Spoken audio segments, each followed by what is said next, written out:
નમસ્કાર દર્શક મિત્રો, આપ જોઈ રહ્યા છો ડેલી ક્રાઇમ ન્યૂઝ। તો જોઈએ આજના મહત્વના સમાચારમાં। હવામાન ખાતાના આગાહીના મુજબ આજરોજ કચ્છમાં ભરમાસારો વરસાદ પડ્યો। નખત્રાણામાં અને તાલુકાના રવાપર, વેગોડી, અમારા, ખીરસરા, ખોબંડી, નેત્રા, લીફરી, નવાવાસ, ગળાની, વાલકા અને આજુબાજુના ગામડાઓમાં વિસ્તારમાં સારો વરસાદ પડતા ધરતીપુત્રમાં ખુશીનો માહોલ જોવા મળ્યો હતો। લખપત તાલુકાના અમુક ગામડાઓમાં આજે ઓછો વરસાદ નોંધાયો હતો અને રવાપર નાગવીરી વચ્ચે ખારી નદીમાં ઉપરવાસમાં સારો વરસાદ પડવાથી નદીમાં પાણીની આવક સારી થતાં આજુબાજુના ગામ લોકો જોવા ઉમટી પડ્યા હતા અને નાગવીરી ગામની ખારી નદીના ડાયવર્ઝન ઉપરથી એક ટ્રક ઇટાચી મશીનને લોડ કરી લઈ જતા ત્યાં ગારામાં ટ્રક ફસાઈ જતા ભારે જહેમત બાદ ઇટાચી મશીન નીચે ઉતારી અને ટ્રકને બહાર કાઢવામાં આવી હતી। અબડાસા તાલુકાના રેરડિયા મંજલથી રાયગણજર જતા રસ્તામાં વચ્ચે આવતી નદી પર જે પાપડી બનાવેલી હતી તે આજના વરસાદમાં તૂટી જતા માણસોને જીસીબીની મદદથી બહાર કાઢવામાં આવ્યા હતા।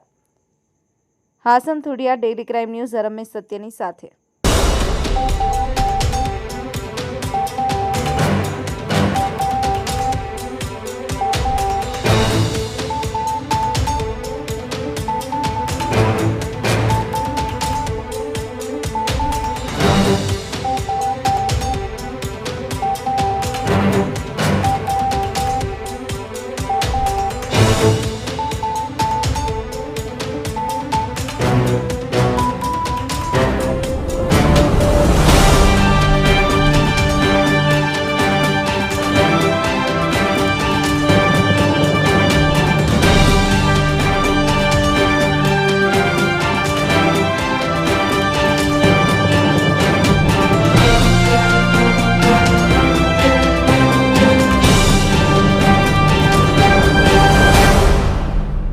અમારી ચેનલને લાઈક, શેર અને સબસ્ક્રાઇબ કરો।